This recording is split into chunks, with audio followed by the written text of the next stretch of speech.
So I recently read this article that talked about this professor who was telling college kids or telling kids who are thinking about going to college to maybe look at other options before you think about going to college. And it was interesting because when I was reading what she was writing, effectively what she was saying was that she found herself in this unique position of literally having, two master's degrees and a PhD and literally having no work. I mean, she was unemployed for like, in her words, a minute. So she was aggressively trying to find, types of employment. Now, imagine she's in this situation where she's thinking, I'm highly educated, I got multiple degrees, which we've been convinced that having multiple degrees puts you in this place where you should be employable, extremely employable. Your opportunity to be employed will be exponentially higher or greater because you have a college degree. Well, guess what? Now she's in this situation where, and she's a professor now, where she's literally saying that wasn't necessarily all the case, which made me stop and think about that for a second.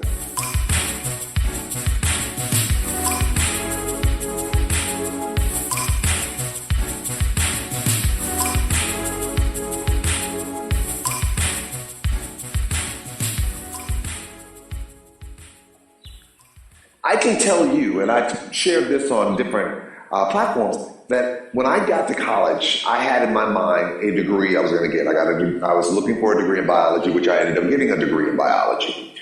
But it was fascinating because I went there with the degree of the biology, which was going to segue me to becoming a doctor. I can tell you, and this is not a slack on anybody else, so please bear with me. When I decided I wasn't going to medical school, it put me in a very unique place. Now, here I am, 19 years of age, 20 years of age, almost halfway through my program. My grades are not the way where I thought they should be. And because no one, or let me rephrase that, because I didn't ask anyone to explain to me what my options were if I wanted to be a doctor, but I didn't necessarily have the best grades. And so guess what I did? I made the decision that maybe it's best for me to change majors. And I had to giggle because I decided to change to an area that came naturally easy for me. And guess what that was? History. No knock on my history majors, because I got some partners of mine who are history majors who ended up doing great things. That's not what I'm saying. I had made the decision that, listen, my goal shifted not from career, not from profession or anything, to career or profession. My decision shifted to focusing on this reality that I was trying to graduate. That became the objective. The objective had nothing to do with a socioeconomic status, better political standing, more financial well-being. My focus was on graduating. That's what I cared about. So guess what ended up happening? I'm walking in and I'm talking to my advisor. Here I am at the school, and full disclosure, you got to keep in mind, and this may be, some people are going to be like, why is that relevant? Well, you have to kind of keep in mind what was going on at the time. We're talking late 80s. I'm going to a small private school. I am an African-American student on a campus that's 95% white. And so in my mind, I'm not really thinking I have a whole lot of people who are going to guide me and so forth. And I will roll into my professor, and I love him to death, Professor Fred Punzo, walked into his office. And I said, Dr. Punzo, I'm thinking about changing my major. He said, to what? To history. This man looked at me in my face. This is a white guy now. And I know you probably say, why do you keep bringing that up? I said, because you got to keep in mind that during this time, there is this thought that you're kind of on your own when you're in a school, when you're heavily in the minority. And that's something that sometimes we don't always talk about. But I digress. We'll talk about that another day. But I remember him looking at me and his exact words, and I still remember these words to this day. To this day. We're talking 40 years later, if I'm doing the math right, 30 plus years later, excuse me. And I remember him saying to me, he said, and listen, full disclosure, let me throw this out here. My grades weren't the best in the world. I was rocking probably about hovering between a 2 and a 2.5 in my major. So I'm like, I'm just riding out of history because I taken some history classes. Why not switch? But guess what happened? This happened to me. So I was talking to you before, and I was telling you about how this professor was talking about encouraging students to explore other options besides going to college. And I wanted to share with you what it meant for me when I found myself in this unique position where I was deciding to change my major because I had decided that I wasn't going to medical school because I had convinced myself I didn't have the grades and that clearly I didn't have what it takes, so why even bother? So here I am sitting in front of my advisor, Dr. Punzo, and he is looking at me as I'm telling him that I am thinking it is in my best interest to switch from bio major to history major. He turns to me and he says, Tony, what I went by at the time, Tony, I think that is not going to be a good idea. And here I am, I'm thinking, dude, you are my advisor. You have my transcripts sitting here in front of you. You clearly see what I see. Why the hell would I not change my major? I don't have the grades to be a doctor. Mind you, I didn't tell him that this is what I wanted to be. I just told him he knew I was a bio major. He had told me, he's looking at me and I'm like sitting here going, Professor, this is what's going through my mind. This is not what I'm saying. I'm looking at my transcripts and I'm thinking he's got to look at them too. Why would I not change majors? That makes all the sense in the world. So he doesn't even look hard at my grades. I'm sitting here he's basically trying to figure out why are you trying to change? Because I'm thinking, well, I'm not going to this path. My grades aren't the best in the world. So Dr. Punzo says this to me. He says, Tony, I think you should stick it out because African Americans and Latino Americans and Hispanic Americans are grossly underrepresented in science technology. There are not a lot of you in that field, in that area, and there is a lot of you in areas like business and history and so forth like that. So your opportunities will be so much greater if you get a degree as a young black man in the sciences. Now, no one had ever come at me like that before. Now, I didn't have a conversation telling them I'm so miserable, I'm hating, because keep in mind, I enjoy biology. I actually love the labs, I love going to classes, I enjoy the sciences. I had that mindset. The problem is that the grades didn't love me, and so I just thought maybe it was in my best interest to dip onto something a little bit more user-friendly in order to graduate. But I had never had anybody come at me like that, at all. And so when he said that, he told me, he says, take a moment to think about it for a second. I'm not telling you that you have to stay or you have to go or anything, but take a moment to think about it and say to yourself this, I think you really should give a hard thought about that. He said, now if you want to change your major, I can't stop you from doing that. You're within your rights to do so. I just need you to understand that you will have so many more opportunities if you stick it out in this major. The reason why I bring this up is because in the article I was referring to, she talks about soft majors, and I know what she's referring when she's saying that. She's not disrespecting anybody's major in particular, but if no one talks to you about how your major can help you progress in a particular manner, or how that's going to put you in a certain socioeconomic bracket, how you're going to be able to make money in that to pay back any student loans you have. Nobody's telling you all that. If nobody is saying what opportunities may be created for you, guess what? You're not necessarily walking in with the clearest indication of how your degree is going to help you in your life. So I stuck it out.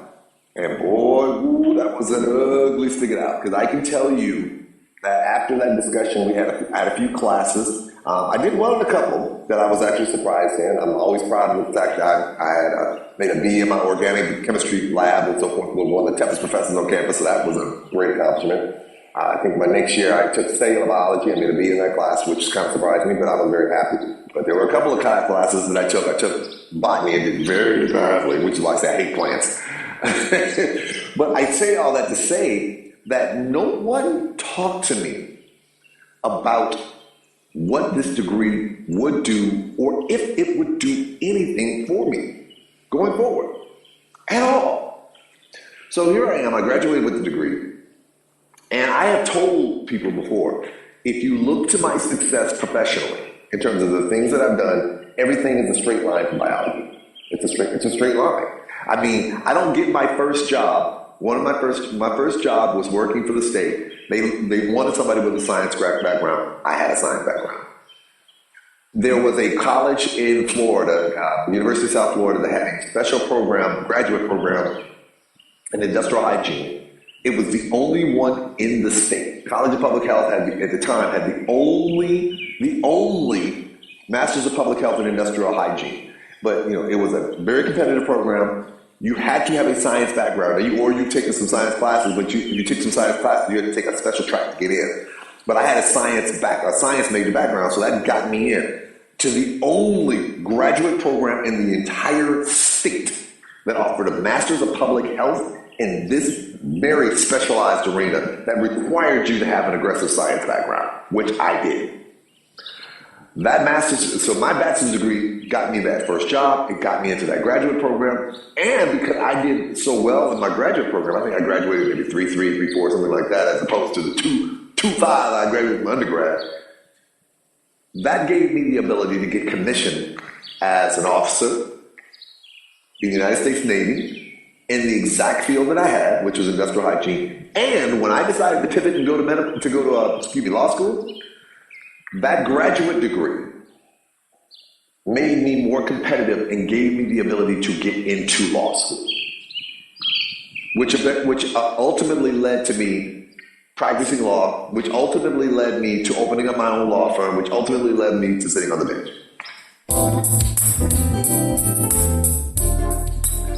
All of these things, and there are people going to say, well, there were all these other things. Yeah. But the straight line starts from the biology degree. But now, let me tell you, if you would have told me that going to college to get a degree in biology would eventually give me the ability to make a straight beeline path all the way to becoming a judge, I wouldn't have believed you. I wouldn't have believed you because no one had talked to me and explained to me how me getting this degree would open up the possibility. The professor I had basically just said, get your degree in this area. There's very few people that look like you that have it. It's going to open doors. He just didn't tell me what the doors were. But in reality, he couldn't tell me. Because at that time, I didn't know what I wanted to do. Because remember, here I am at this particular point in time. I have no clue what I want to do with my future. I'm like 19, 20 years old. Hell, I can barely figure out how to scratch my behind and wash some clothes without, mixing and matching things. How the hell was I going to know what I was going to do with the rest of my life? Short answer is I didn't know. I had no clue whatsoever. But the reality is that he had the wherewithal to see the bigger picture to know that with this degree, I had options. I had greater options available to me as opposed to in some other degrees. Now, mind you, he was a professor of biology with emphasis in cellular biology, so of course he's looking at it from this standpoint. And I have to trust in my mind that because he's the advisor, so he's had the opportunity to review my classes. And I remember once someone told me that the professors, they're not dumb. They can, even if your grades may not be an accurate reflection of who you are, they have a pretty decent understanding of who you are and what you're capable of. So I was lucky that he knew what I was capable of, because he could have easily said, yeah, man, you busted these things. You need to go and demo it out, partner. Yeah.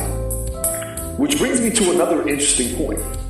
One of the struggles that I have is that when we're talking about college, is that college in the grander scheme of things is not really designed to help you transition into a position of employment. Now, there are going to be somebody who says, oh my gosh, there are going to be some educators who are going to lose their mind. I'm like, but think about this for a second.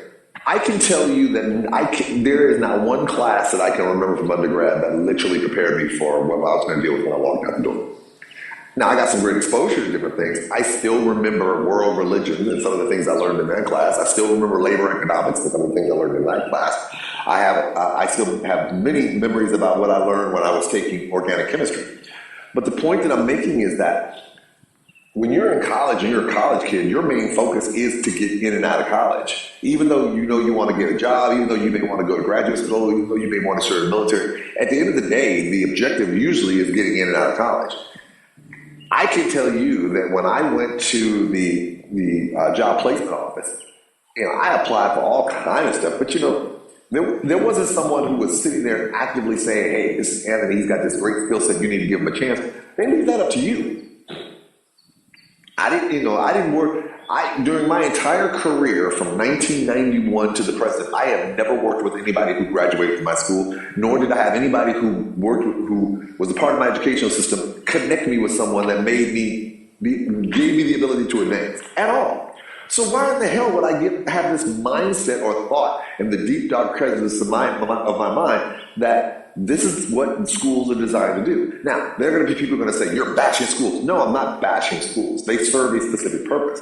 But I would make the argument that putting you in a position, i.e. helping you transition into a specific employment situation, improving your socioeconomic status, that's not really what they're designed to do.